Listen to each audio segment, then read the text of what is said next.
Et bonjour tout le monde, Pierre-Olivier Normand en direct avec vous pour ce dossier repêchage LHJMQ 2023. Donc aujourd'hui, on a la chance de recevoir M. Pierre Cholette, qui est le directeur du Centre de recrutement de la Ligue junior majeure du Québec. Il va venir nous expliquer plusieurs choses.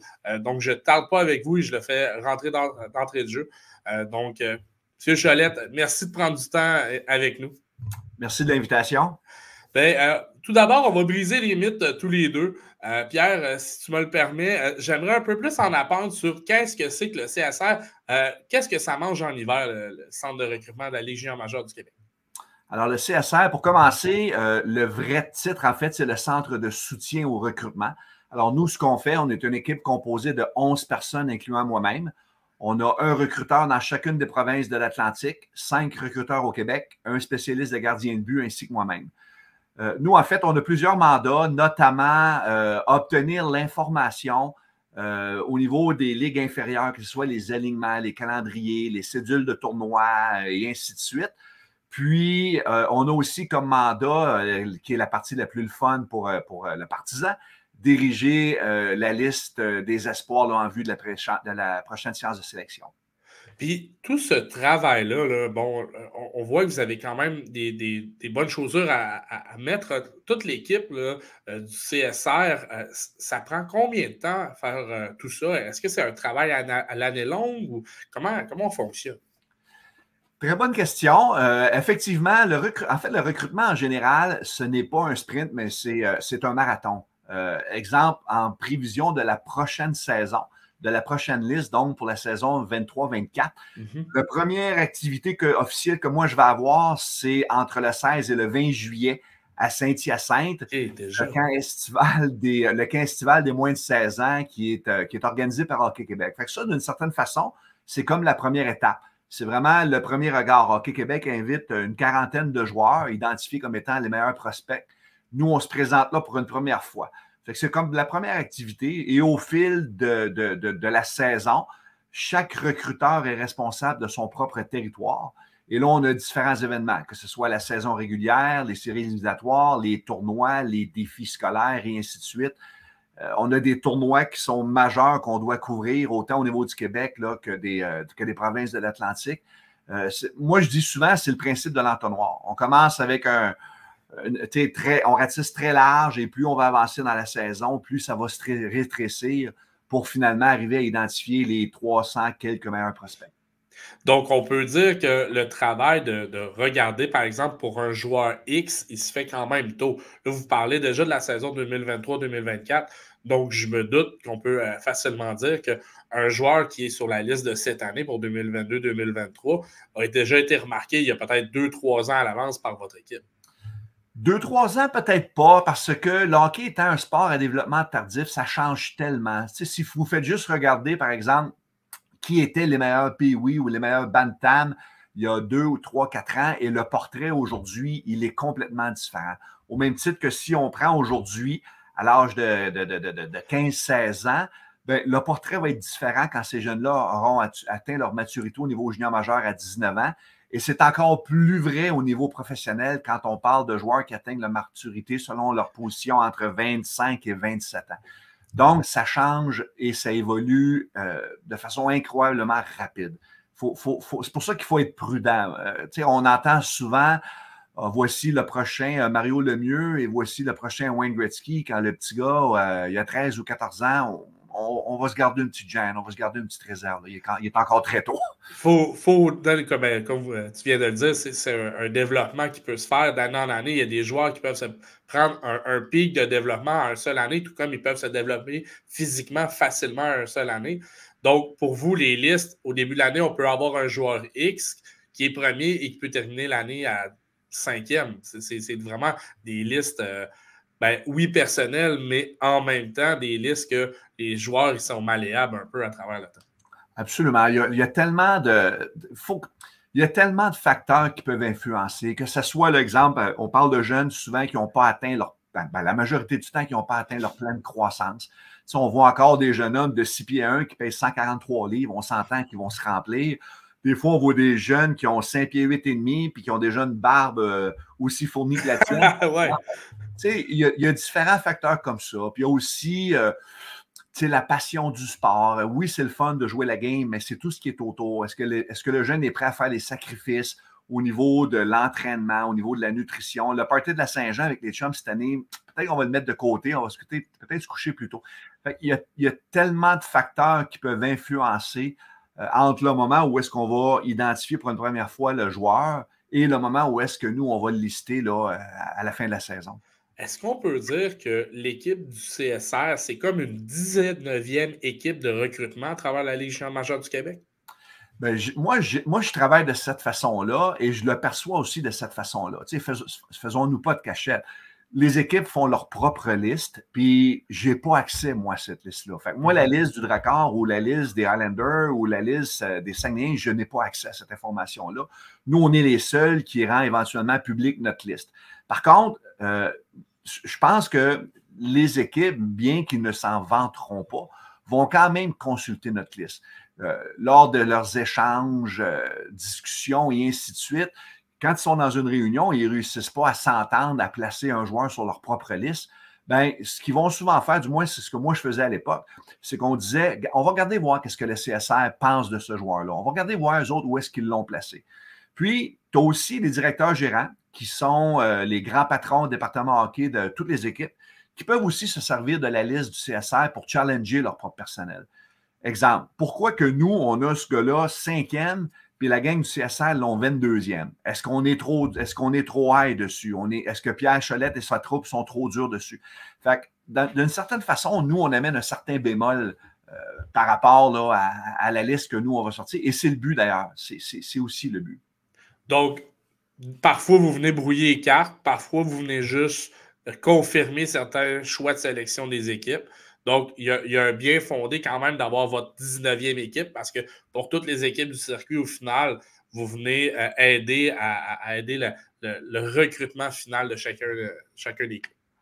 Absolument. Puis c'est sûr que ce qui est différent de notre niveau à nous, c'est que nous, on n'a pas de. Comment expliquer ça? On n'a pas on n'a pas de critères d'organisation, de philosophie d'organisation. On n'a pas de besoin. On n'a pas de mentalité. Nous, on aime tel genre de joueur au détriment d'un autre, et ainsi de suite. Donc, c'est différent. C'est vraiment, vraiment différent. Puis, tu sais, moi, j'ai été dépisteur-chef pour une formation de la Ligue junior majeure du Québec pendant 13 ans. Puis, à l'époque, et c'est encore comme ça aujourd'hui d'ailleurs, il peut y avoir un joueur classé par le CSR en première ronde qui n'apparaissait pas sur ma liste, moi, quand je travaillais pour mon organisation, parce que ce jeune-là ne répondait pas à ce que nous, on recherchait. Aux valeurs de l'organisation. C'est exactement ça. C'est exactement ça. Fait que, tu sais, c'est pour ça que des fois, ce qui est toujours plaisant après la séance de sélection, dans les jours, les semaines qui suivent, c'est d'entendre les recruteurs qui se disent hey, lui, nous autres, on l'avait 22e sur notre liste. Puis l'autre va dire ah, ouais, nous autres, on l'avait 45e. Puis là, moi, je regarde mon papier et je me dis crime, nous autres, on l'avait 10e. Tu sais, fait que ça fait aussi partie là, ça fait partie aussi du plaisir d'avoir à construire cette liste-là. Ben, c'est sûr que c'est intéressant à suivre à tous les années là, pour suivre la Ligue junior majeure du Québec depuis plusieurs années de mon côté. À chaque fois que cette fameuse liste-là sort, on se lance là-dessus pour voir bon, qui est dans les premiers. Est-ce qu'il y a des espoirs de la région? Donc, c'est clair que pour les jeunes et pour leur famille, c'est intéressant. Et c'est ce qui m'amène à ma prochaine question. Comment faire de votre côté? Parce qu'on s'entend, là, vous dites que vous avez les Maritimes, vous avez ensuite le Québec. Parfois, vous allez avoir à regarder certains joueurs aux États-Unis. Comment vous faites pour faire cette fameuse liste-là? Et vous parliez tantôt d'un principe de vase clos, donc de diminuer cette liste-là. On le sait, là, ça représente presque 1000 joueurs de hockey, et vous réussissez à sortir une liste quand même très, très exhaustive. Ben, en fait, au niveau des États-Unis, nous, on retient les services d'une firme privée qui va s'occuper pour nous de diriger la liste. Fait qu'au niveau des Américains, je dirais, moi, en tant que tel, je vais superviser, mais je n'interviendrai pas au niveau de la liste en tant que tel. On parle de beaucoup plus que 1000 joueurs en passant. Là. On parle autour de 2000, 2500. Donc, je m'étais trompé, mais 2000, ouais, c'est quand même ouais. beaucoup. Là. Ben, juste pour donner une idée, là, par exemple, ici au Québec, là, on a 15 équipes M18-3, ce qu'on appelait auparavant le Midget 3. Fait qu'on a 15 équipes comme ça au Québec. On a 21 équipes M17-3, ce qu'on appelait avant le Midget S3. On a une quarantaine d'équipes scolaires qui évoluent dans le M18-D1, ce qu'on appelait avant le juvénile. Ça, c'est strictement pour le Québec. Si on s'en va dans les maritimes, on parle de 19 équipes M18-3, 8 en Nouvelle-Écosse, 4 au Nouveau-Brunswick, 5 à Terre-Neuve, puis 2 à l'île du Prince-Édouard. Là, après ça, on ajoute les différents programmes scolaires qui existent au niveau des maritimes, au niveau du Québec. On ajoute à ça les joueurs de notre propre territoire de recrutement qui est le Québec et les 4 provinces de l'Atlantique qui vont s'expatrier pour toutes sortes de raisons. Ils vont aller jouer dans une organisation quelque part en Ontario, dans l'Est des États-Unis, Shattuck, Collège Notre-Dame, Saskatchewan. Donc, l'éventail de joueurs est extrêmement large. Fait que nous, on part avec une feuille blanche et là, la façon qu'on va fonctionner, c'est comme toutes les équipes, on a des critères de sélection et on va donner une première cote à un joueur. Okay? On va arriver et on va dire, bon, ben nous, on pense que ce joueur-là, à maturité, parce qu'on ne fait jamais une liste pour l'an prochain ou même dans 2 ans. C'est souvent pour dans 3 et 4 ans. On parle de jeunes de 15 ans.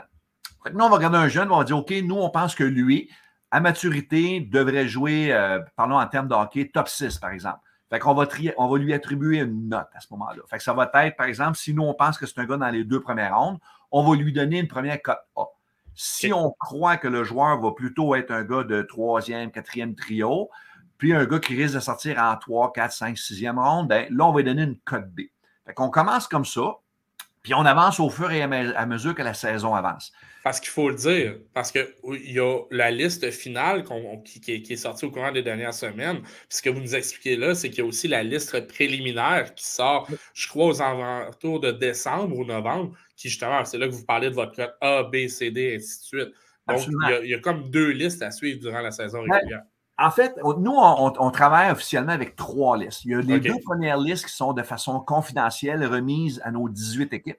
Et sur cette liste-là, dès le départ, on identifie déjà plus ou moins 275-300 joueurs. Okay, ça, c'est la première liste du mois de décembre. Elle est confidentielle.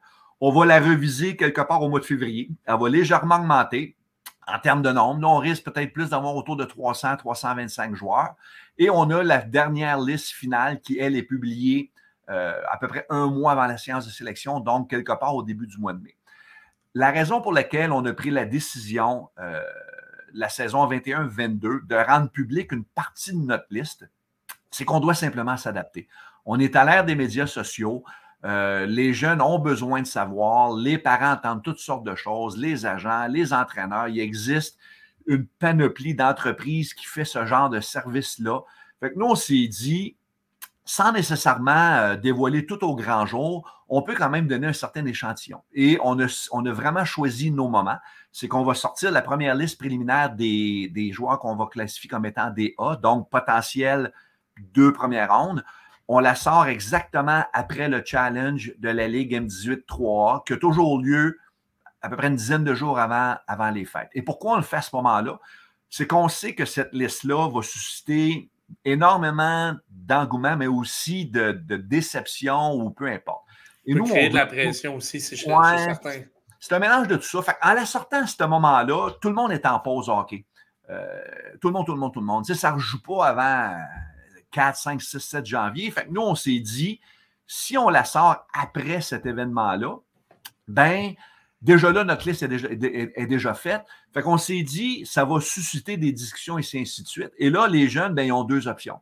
Ils peuvent soit être extrêmement déçus durant la sélection, puis s'écraser, puis bougonner, puis c'est la faute de un et c'est la faute de l'autre. Ou peut simplement dire, regarde, on va montrer que la gang à Cholette se sont trompés, on se retrouve les branches.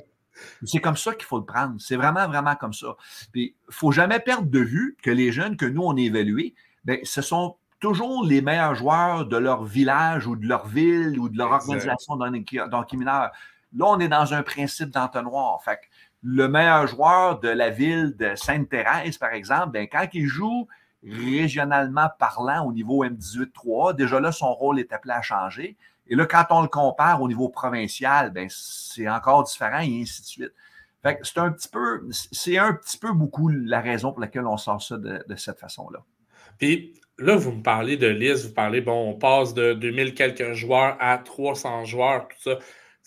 Vous devez parcourir 1001 parties de hockey. Vos autos doivent être maganés rares, mais deux, est-ce qu'il y a des événements là, que vous visez durant l'année, que vous vous dites, par exemple, il y a des tournois ciblés où ce que, vous vous rendez pour pouvoir justement regarder certains joueurs, ou vous devez être vraiment là, des vigiles et de surveiller tout ce qui se passe partout à travers toutes les ligues? Bien, en fait, chaque recruteur chez nous est responsable de sa région. Donc, par exemple, mon recruteur de la Nouvelle-Écosse, lui, va s'assurer de suivre les activités des 8 équipes M18-3 de sa province. Puis, chaque recruteur est responsable de sa région. Le Québec étant évidemment plus populeux, beaucoup plus grand, c'est pourquoi on est plus nombreux. Oui, il y a des événements majeurs comme ça à couvrir. Par exemple, aussitôt que la première fin de semaine de l'Action de grâce, il y a la première étape de la Coupe LHJMQ. On se présente à Dieppe. Moi, je vais là-bas avec un de mes recruteurs du Québec et le recruteur du Nouveau-Brunswick. On se présente là-bas et chacune des 4 provinces de l'Atlantique envoie sur place leurs 20 meilleurs joueurs de 15 ans, si on veut, en prévision. Ouais. Ça, c'est un premier regard. Fait que ça nous permet tout de suite de jeter un coup d'œil sur les 80 meilleurs joueurs en provenance des Maritimes. Un mois et demi après, où on s'en va à un tournoi majeur qui existe depuis que le monde est né, qui s'appelle le Monctonian. Le Monctonian, c'est toujours troisième fin de semaine du mois de novembre. Les 19 équipes M18-3 des 4 provinces de l'Atlantique, plus des équipes de l'extérieur, de l'Ontario, quelques équipes du Québec et ainsi de suite. Là, c'est un tournoi majeur. Les recruteurs de chacune des formations envoient sur les lieux 2, 3, 4, des fois même jusqu'à 5 recruteurs, parce que c'est vraiment un tournoi majeur pour nous autres. Ça fait que ça, c'est le Monctonian. Ensuite de ça, au Québec, on a le premier tournoi M17-3, tournoi Espoir. On a des défis scolaires. On en a 4 durant la saison, organisés par le RSEQ. Ça, les gens connaissent peut-être un peu moins. C'est des jeunes qui choisissent d'aller évoluer au niveau du hockey scolaire. On a après ça le fameux Challenge M18-3A organisé par la Ligue M18-3 du Québec. On était à la baie les dernières années. On s'en va à Gatineau pour les prochaines années. Encore là, c'est un moment vraiment propice parce qu'on est au milieu de la saison. On a déjà remis à nos équipes une première liste des meilleurs espoirs. C'est la période des transactions dans la Ligue junior majeure du Québec. Les directeurs gérants, ça leur donne une idée, bon, à quoi ressemble le prochain draft, comment se développent nos prospects. Alors, à ce tournoi-là, régulièrement, on voit les directeurs gérants qui sont sur place pour appuyer leurs équipes de recrutement. Au mois de janvier, on va à Halifax, encore là, un tournoi majeur. Toutes les équipes M18-3 des Maritimes sont là, début du mois de janvier. Fait que ça n'arrête jamais. Vous avez de la job aussi longtemps qu'une partie de hockey. Absolument. Absolument. Puis moi, de mon côté, je ne suis pas attitré à un territoire en tant que tel. Moi, je me promène. Fait que moi, ce que je fais, c'est que mes recruteurs font leur propre cédule, leur propre rapport de match, leur propre liste, leur calendrier, ainsi de suite. Fait que moi, ce que je fais, exemple, si je vais à. Moi, j'habite la région de Québec. Si un vendredi, je vais faire un match M18-3A, Magog à Châteauguay, bien, je le sais déjà d'avance quels sont les joueurs qui ont été ciblés par mes recruteurs. Puis moi, je vais simplement regarder la partie, pas nécessairement avec eux, mais moi, je vais simplement regarder la partie, puis je vais acquiescer ou non par rapport à ce qu'eux m'ont identifié. Puis s'il y a un joueur comme moi qui me tape dans l'œil puis que je n'ai pas beaucoup d'informations, bien, je vais relancer mon recruteur à ce moment-là. Qu'est-ce que tu penses de lui?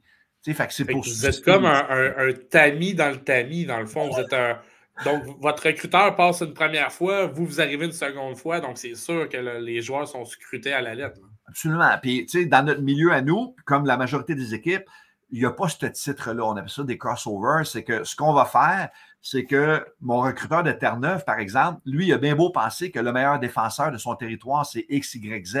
Mais tant aussi longtemps qu'il ne l'aura pas comparé avec le meilleur défenseur des autres provinces, bien, il ne sera pas capable de le placer. Ouais. Fait que c'est la raison pour laquelle, lui, par exemple, on l'amène au tournoi de Moncton au mois de novembre, comme on amène les autres recruteurs des Maritimes, pour qu'ils puissent les comparer. Parce que moi, je dis souvent en blague, ma mère là, fait la meilleure tarte au bleu au monde. Je vous dis, c'est même pas. Mais j'en ai jamais mangé d'autres. Fait que c'est un petit peu ça. Fait qu'il faut vraiment être en mesure de les comparer. Donc, au final, votre équipe et vous, on se ramasse à vérifier. C'est sûr qu'il y a des joueurs que vous devez voir jouer des vingtaines, des trentaines de fois au courant d'une saison. Là. Il y a des gars qu'au bout du compte, vous savez qu'est-ce qu'il peut faire à la lettre près. Bien, avec le logiciel qu'on utilise, je vous dirais que les joueurs qui sont classés à l'intérieur des 5 premières rondes ou environ, là, on se retrouve toujours avec une quarantaine de rapports individuels sur ces joueurs-là. Okay? Et par tous les recruteurs. Ce n'est pas nécessairement le recruteur de son territoire. Lui va faire des rapports, mais aussi tout le monde. Au même titre que moi. Quand moi, je me déplace, si je vois un joueur, oui, je vais laisser des traces et ainsi de suite. Donc, si vous entendez un parent ou un jeune qui évolue dans un très haut niveau, qui a l'impression qu'il n'a pas été vu, ben, c'est ce que j'en conclus, parce que tantôt, vous nous parliez M18, M17, scolaire. Donc, vous épluchez toutes les ligues possibles afin de fournir le plus de détails possible au club de la Ligue junior majeure du Québec. Absolument. Puis, tu sais, nous autres, non, tu sais, tantôt, quand on disait à partir de quel moment est-ce qu'on va les voir évoluer ou les évaluer, non, on ne remonte pas il y a 2-3 ans. Par contre, ce qu'on fait, c'est que, par exemple, Hockey Québec organise un événement qui s'appelle la Coupe Bel-Air. La Coupe Bel-Air, c'est les meilleurs joueurs de chacune des régions dans le M13. Donc, on parle de jeunes de 11-12 ans. Est-ce que je vais les voir jouer? Non. Par contre, je conserve l'information. Je vais la conserver parce que quand va venir leur tour à eux à être éligible à notre séance de sélection, bien, quand je vois que ce jeune-là, qui était à ce moment-là identifié, semble avoir été comme éloigné ou, si on veut, des radars, bien, on va chercher à le retracer à ce moment-là.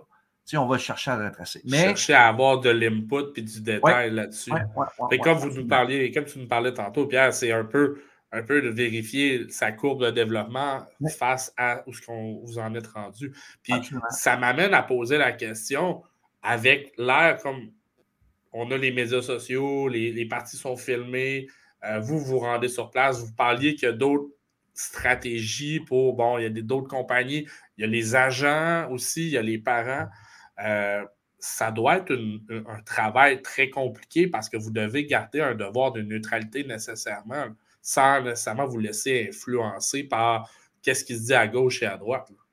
Bien, ça, par rapport à ça, moi, ça fait quand même plus ou moins là, 25 ans que je gravite autour de la Ligue junior majeure du Québec. Donc, la game, entre guillemets, je la connais. Okay? Dans le sens que je ne prétends pas connaître tous les trucs, mais j'en connais quand même pas mal. Puis, ce que je peux vous dire, par exemple, les agents, quand on a publié notre dernière liste, il y en a quelques-uns qui m'appellent, mais sans plus. Pourquoi? Parce qu'ils savent qu'on fait un travail qui est rigoureux. Il y a un respect aussi. Il y a un respect qui est installé. Les gens, pour la majorité des gens, Pierre Cholette, c'est un parmi tant d'autres, mais au niveau du junior majeur québécois, j'ai quand même travaillé pour la centrale Ligue nationale pendant une couple d'années. Puis bon, votre nom n'est plus à faire. Il y a un respect déjà établi. Absolument. C'est pour ça que. Puis dites-vous une chose, là, c'est que tous les agents qui m'appellent, sans exception, ils ne m'appellent pas parce qu'ils sont contents, parce qu'on a bien classé leurs joueurs. C'est toujours parce que vous l'avez classé trop loin. C'est toujours comme ça. Je me dis, puis c'est une réaction qui est normale aussi, parce que moi, je dis souvent, écoute, c'est sûr que toi, tu le trouves bon, tu as choisi de le représenter. Fait que c'est normal, puis tu travailles pour le bien de ton joueur, puis je comprends tout ça. Mais ces gens-là savent très bien que même s'ils me téléphonent pour m'influencer, ils n'y arriveront pas. Ça arrive, ça ne changera pas. Mais est-ce que, je prends maintenant l'autre côté de la médaille, est-ce que ça se peut qu'il y ait un agent, un parent qui peut vous appeler, vous écrire pour avoir l'heure juste? Parce que justement, ils pourraient avoir nécessairement de l'influence d'un bord puis de l'autre, puis eux autres, ils veulent avoir l'heure juste. Absolument. Puis moi, là, je reçois beaucoup durant la saison en tant que telle, pas tant que ça, parce qu'on organise quand même, nous, certains événements où est-ce qu'on va sélectionner des joueurs pour des événements précis. C'est comme les 3 coupes à la JMQ, par exemple. Oui, je reçois des courriels de parents, pourquoi mon garçon n'a pas été sélectionné. Moi, dans la mesure où ce courriel-là est poli, je vais lui répondre. C'est sûr que je vais lui répondre. Moi, je réponds à tous les courriels que je reçois de façon polie aussi. Puis moi, je dis souvent aux gens, écoutez, vous l'avez vu d'une façon différente de la mienne, je ne détiens pas la vérité, c'est le temps qui le dira. Mais ça fait partie du travail. Puis, comme je disais tantôt, nous, on n'est plus objectif, on n'est plus neutre. C'est certain que papa, maman qui voit fiston évoluer depuis l'âge de 4 ans et demi, bien, il ne le voit peut-être pas de la même façon qu'eux. Puis moi, je vous dirais, on est clairement identifié. Moi, quand je vais dans les arénas, si quelqu'un vient me voir, là, êtes-vous le monsieur qu'on voit des fois à RDS ou peu importe? Ben oui, puis ça m'a fait plaisir de jaser avec eux. Si les gens ont des questions, souvent, ce que je vais leur dire, regardez, venez me voir après la première ou après la deuxième période, on prendrait 5 minutes. Des fois, les gens ont des questions. Ça peut être autant au niveau de l'encadrement scolaire, comment ça fonctionne, la séance de sélection, c'est-tu vrai que, puis des questions, ça a de l'air. On est là pour y répondre aussi. Moi, je suis fier de la Ligue junior majeure du Québec, je suis fier d'en faire partie. Si les gens viennent prendre le temps de me saluer, c'est certain que je vais rejoindre avec eux autres, aucun problème. Vous êtes, tu es en sorte, Pierre, un porte-parole d'une manière ou d'une autre, parce que nécessairement, le dépisteur, c'est la première personne qu'on va rencontrer lorsqu'on rencontre une équipe. Puis là, dans le cas du CSR, rencontrer aussi au niveau de la Ligue junior majeure du Québec. Absolument. Puis, non, nous, on est là pour ça. Puis oui, je reçois des courriels. Puis j'en reçois peut-être un petit peu plus après la séance de sélection. Parce que des fois, les jeunes que nous, on a identifiés, ben c'est certain, là, on a 412 joueurs sur la liste. Ils ne sont pas tous repêchés, les 412. Là. Fait que là, ce qui va arriver, c'est qu'il va y avoir des parents ou des joueurs qui vont m'écrire un mot. Ça va être autant... Bon, est-ce que je peux être invité à un camp junior majeur parce que je n'ai pas été repêché, parce que les gens connaissent plus ou moins la réglementation, ou ça va être qu'ils vont me laisser savoir leur déception. Mais en bout de ligne, moi, comme je dis toujours, moi, là, je ne draft pas, je ne travaille pas pour une équipe. On va évaluer un joueur de la 6 à 8e ronde, puis il sort en 11e ronde, ben ça sera ça. Puis je me dis, je me répète, puis je me tire dans le pied en disant ça, mais il y a tellement beaucoup trop d'importance qui est accordée au rang de sélection au détriment de j'ai été repêché, j'ai la chance de laisser, de montrer mon savoir-faire, puis ça va être à moi de me faire ma place. Exact. C'est souvent le message que les clubs vont avoir envoyé. Pour l'avoir vécu, 5 ans d'entraînement, lorsque tu rentres, tu as bien beau être un choix de 1 ou un choix de 8. Si à la fin, c'est le choix de 8 qui fait sa place au lieu du choix de 1, ben c'est ce qui arrive. Là. Absolument. Je peux en parler personnellement. Yannick Gourde, là, qui est présent. Oui, qu'on connaît, qui joue pour le Seattle, Seattle présentement. Yannick Gourde, j'ai fait l'erreur de ne pas le repêcher, mais je l'ai invité au camp d'entraînement. Puis avec une erreur qui a été récompensée d'une certaine manière. Mais si j'avais été sûr de mon coup, là, je l'aurais repêché dans les 2 ou première ronde, ou peut-être même en première ronde. Fait que c'est juste pour démontrer que le recrutement, ce n'est pas une science exacte.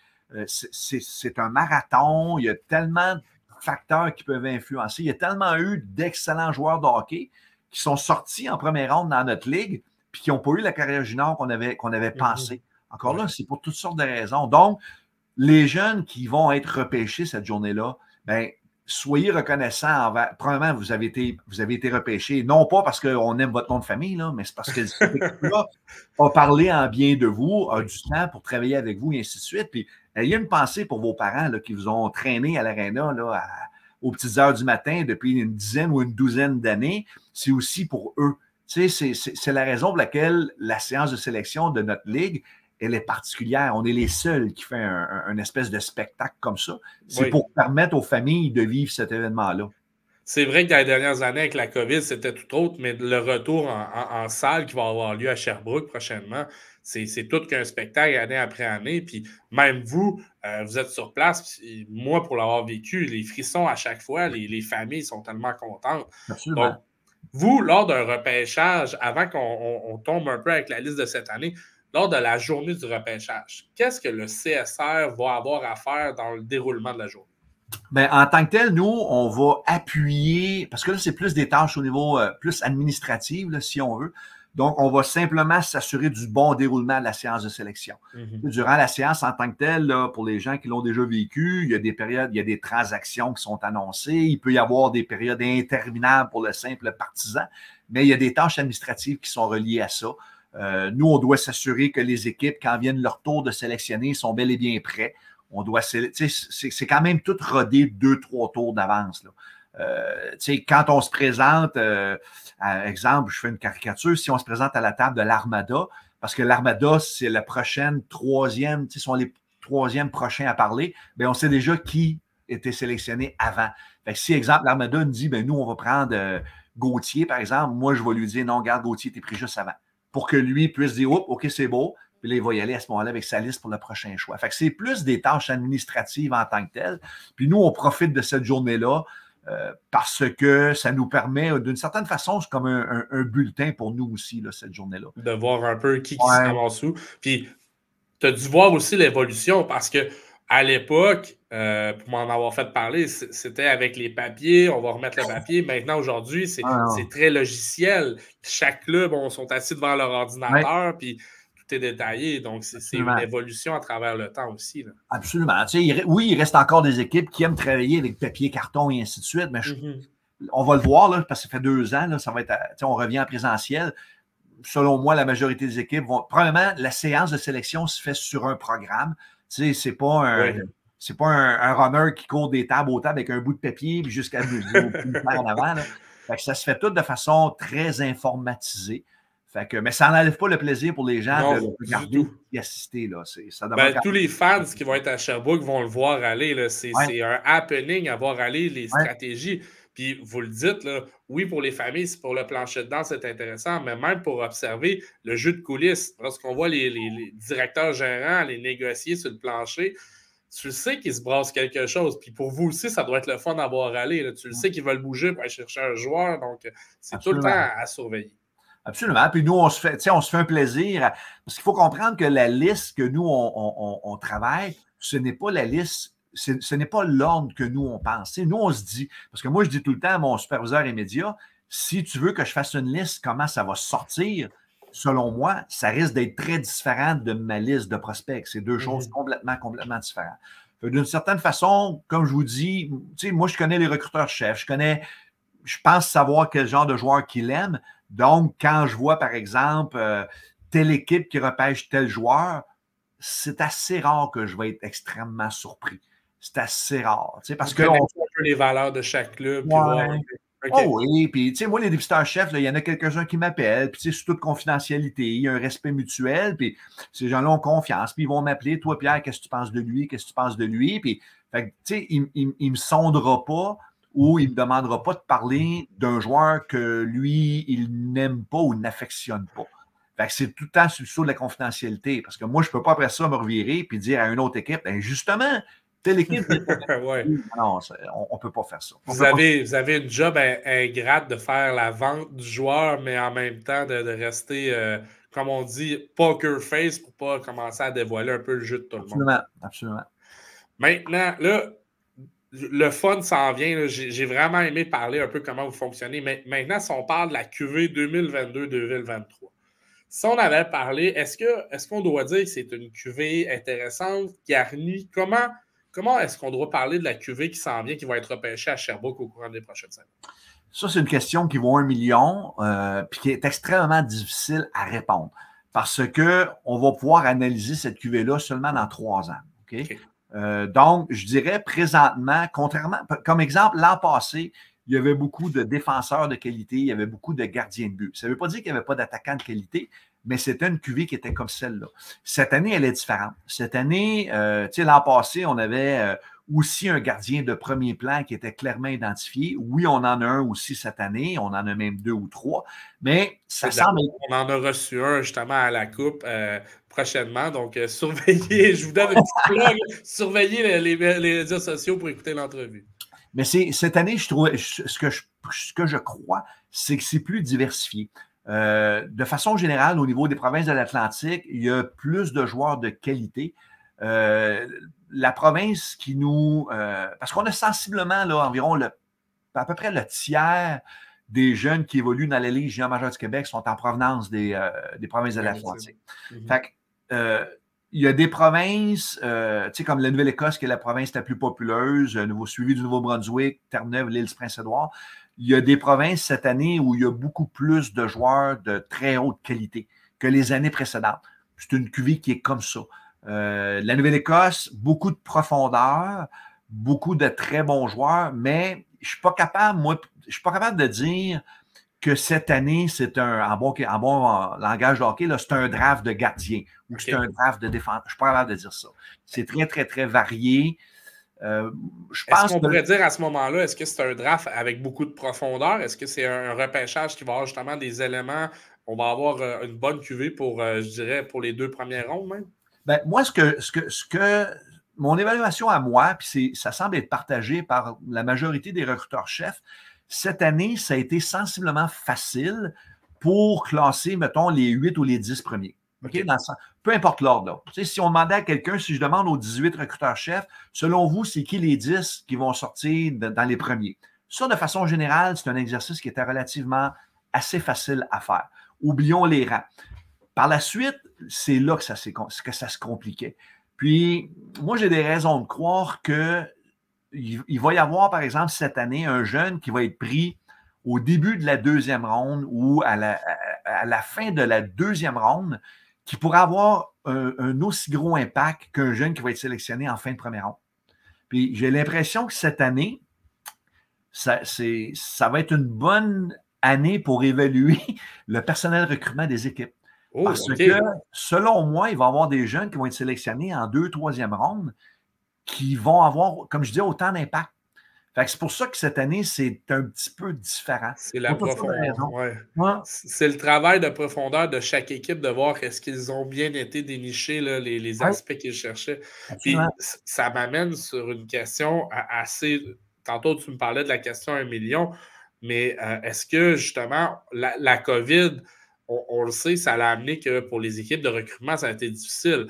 Pour avoir parlé avec certains directeurs généraux, on allait voir même des pratiques M18 3A pour essayer de qualifier les joueurs. Est-ce qu'on est encore sur ces restants de COVID-là qui, justement, ont encore de la misère à établir certaines rangs de sélection à cause de ça?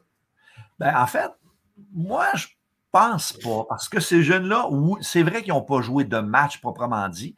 Par contre, la très grande majorité ont quand même eu des pratiques. Parce que la majorité de ces joueurs-là, du moins au niveau du Québec, sont dans des programmes de sport-études. Fait que moi, étant donné qu'il n'y avait pas de partie, j'ose croire que les entraîneurs ont travaillé au niveau de la qualité du patinage, au niveau des habiletés et ainsi de suite, puis fait peut-être du vidéo ou analysé des plans de match, des systèmes de jeu et ainsi de suite. Je pense pas que la COVID puisse avoir eu un impact. Je ne penserais pas.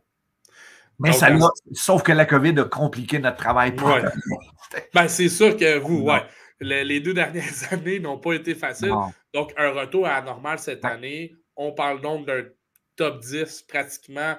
Il ne devrait pas avoir grande surprise, mais par la suite, on pourrait voir quelques échanges parce que ça va peut-être être des clubs qui vont combler des besoins et non pas d'aller chercher le meilleur joueur disponible.